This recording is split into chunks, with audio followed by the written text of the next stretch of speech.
বগুড়ার বাজারে উঠেছে আগাম জাতের নতুন আলু। প্রতি কেজি আলু বিক্রি হচ্ছে 200 থেকে 260 টাকা। লাল পাকড়ি আলুর পাইকারি দাম 180 টাকা কেজি ও খুচরা পর্যায়ে বিক্রি হচ্ছে 240 থেকে 260 টাকা কেজিতে।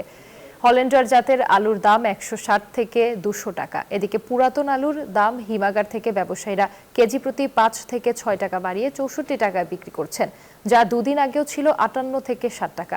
ব্যবসায়ীরা বলছেন নতুন আলুর সরবরাহ বাড়লে দাম আরো কমবে। আলুর দামের আরো খবর জানাতে যুক্ত হচ্ছেন আমাদের সহকর্মী আব্দুস সালাম বাবু। বাবু, আলুর এত বেশি দাম কেন? বিক্রেতারা কি বলছেন?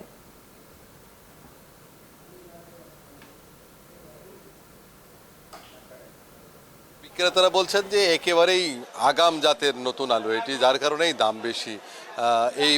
এই আলু কিন্তু বগুড়ার উৎপাদিত নয়, নীলফামারী বা সৈয়দপুর থেকে এসেছে বলে আমরা জানতে পেরেছি, যার কারণেই অল্প পরিমাণে আসছে বাজারে। গত 15 তারিখে প্রথম বগুড়ার বাজারে আসে নতুন জাতের আলু, পাকড়ি জাতের লাল আলু, যেটা 200 টাকা কেজি বিক্রি হয়েছে এবং খুচরা তা 260 থেকে 280 টাকা। এবং সেই আলু কিন্তু নবান্ন উপলক্ষে 17 তারিখে শিবগঞ্জের মেলায় 400 টাকা কেজিতে বিক্রি হয়েছিল। যেহেতু পরিমাণ অল্প এবং চাহিদা বেশি ছিল, সবাই নতুন আলু এবং সবজি দিয়ে জামাই সহ আত্মীয়স্বজনদেরকে আপ্যায়ন করে নবান্ন উৎসবে, যার কারণে ওই দিন দাম বেশি ছিল। তবে আজকে আবার দাম কমে এসেছে, 180 টাকা পাইকারি, খুচরা বাজারে তা 260 থেকে 280 টাকা বা 240 টাকা বিক্রি হচ্ছে। পাশাপাশি পুরাতন যে আলু রয়েছে কার্ডিনাল এবং পাগড়ি জাতের বগুড়ার আলু, সেই আলুর দামও বেশ বেড়েছে।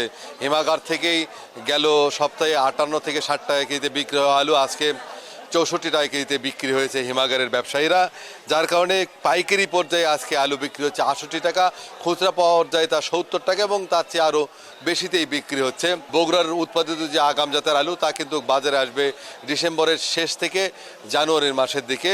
বগুড়ায় 4250 হেক্টর জমিতে আগাম জাতের আলু চাষ করছে চাষিরা, এবং সেই আলু প্রায় 40,000 মেট্রিক টন আলু আসবে চাষিদের ঘরে উৎপাদিত ফসল হিসেবে।